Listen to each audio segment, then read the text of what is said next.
Hello, everyone. I'm Alejandro Alatorre, and today I'm excited to share with you my research on sex work legitimacy and social media exposure.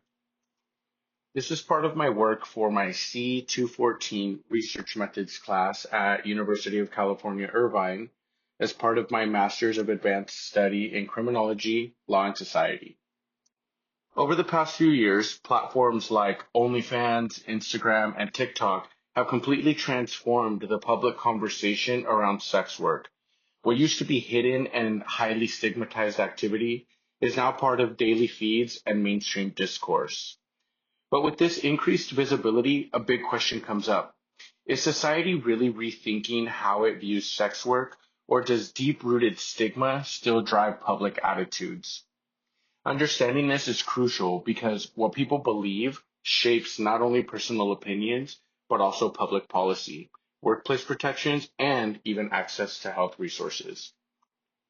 The central question for my research is, how does exposure to sex work content on social media affect public attitudes about its legitimacy? This question isn't simply academic. In a world where visibility and stigma are in constant tension, how people respond to what they see online can have ripple effects. For instance, if social media exposure leads to greater acceptance, might we see more momentum for decriminalization and improved working conditions for sex workers?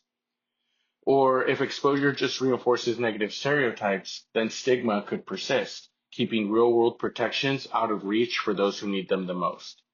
And that's why getting to the bottom of this question matters so much right now. So, what did I expect to find? Drawing on labeling theory, social learning theory, and social influence theory, I argued that increased exposure to sex work content online would go hand in hand with greater public support for its legitimacy. Here's why labeling theory suggests that the way society frames activities, whether it's criminal or legitimate labor, can shape how people respond. Social learning theory tells us that people learn not only from their direct experiences, but also from observing others, especially online. And social influence theory highlights how our attitudes are shaped by the groups and digital communities that we belong to. Putting all of that together, these theories led me to believe that more exposure to sex work content, especially positive or personal stories, might help shift the public attitude towards legitimacy. Let's take a look at the data. This study surveyed 338 people measuring attitudes using the Likert scale.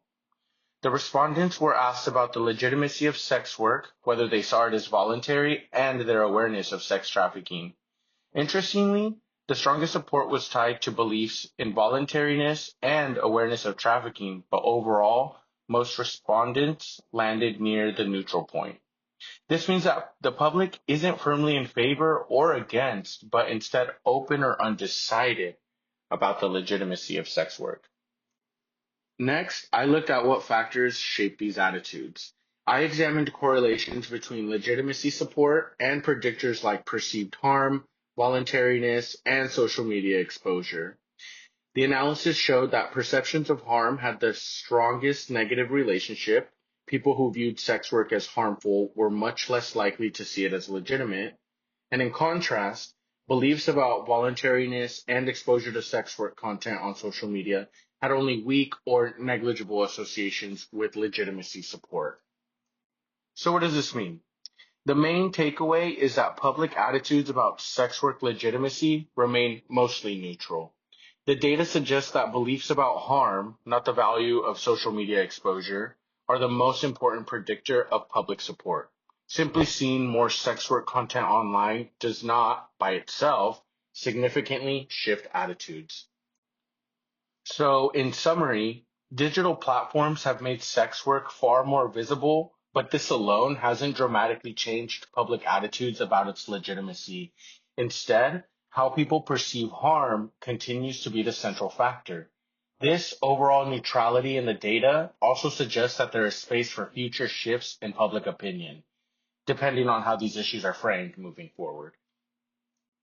Finally, what are some of the broader implications?